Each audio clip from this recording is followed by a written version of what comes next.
all good communities start small. And one of the big misconceptions around starting a community or a group is that you need to have zillions of fans or zillions of followers in order to make it valuable. And honestly, it's actually couldn't be further from the truth. The massive communities have some of the hardest times maintaining value because there's so much chaos going on inside of it.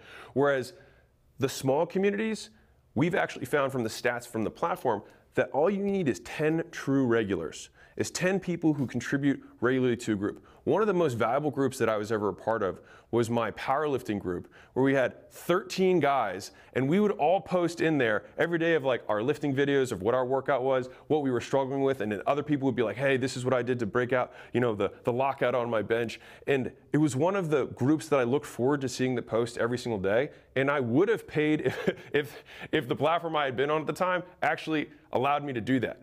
And so you don't need a lot of people to make this thing really valuable. And so if you're like, okay, if this is all I need, then where do I start?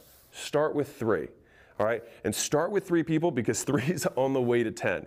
And if you get 3 paying members, if that's what you choose to do as you're starting, that also unlocks the free training that comes along with the top 10 visit winners. And so when the top 10 people fly out here, we're gonna be recording the whole day. And if you just get 3 paying members, you'll have access to that entire day as though you would want it to when you were here with us, all right?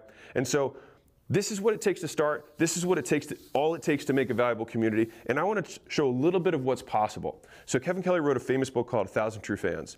And basically what he postulated was, people think they need millions of people. People think they need to become Mr. Beast or Logan Paul or whatever in order to have a big enough fan base to make money. And it couldn't be further from the truth. You only need 1,000 people. And with 1,000 people, when you compare it to 8 billion, you can be so specific about the things you're interested in. If you're a vegan mom powerlifter who loves cats, there's another 1,000 vegan mom powerlifters who love cats. And so the cool thing is that you can have cross-pollination of different interests that narrow the audience, but also make that audience's affinity with you so much higher. So let me give you an example. So if we have Joe Rogan Experience here, JRE, in the middle, all right? Now, he really likes aliens, okay? So people who like aliens might like Joe Rogan. He also likes fitness. So people who like fitness also like Joe Rogan.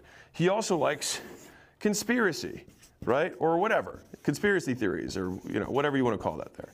He likes fighting and he likes comedy.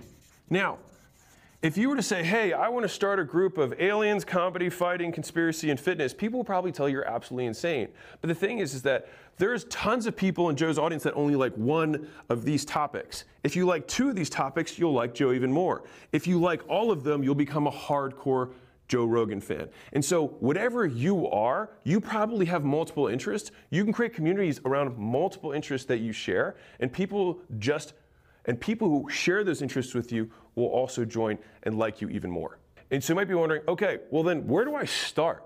Well, you probably have friends.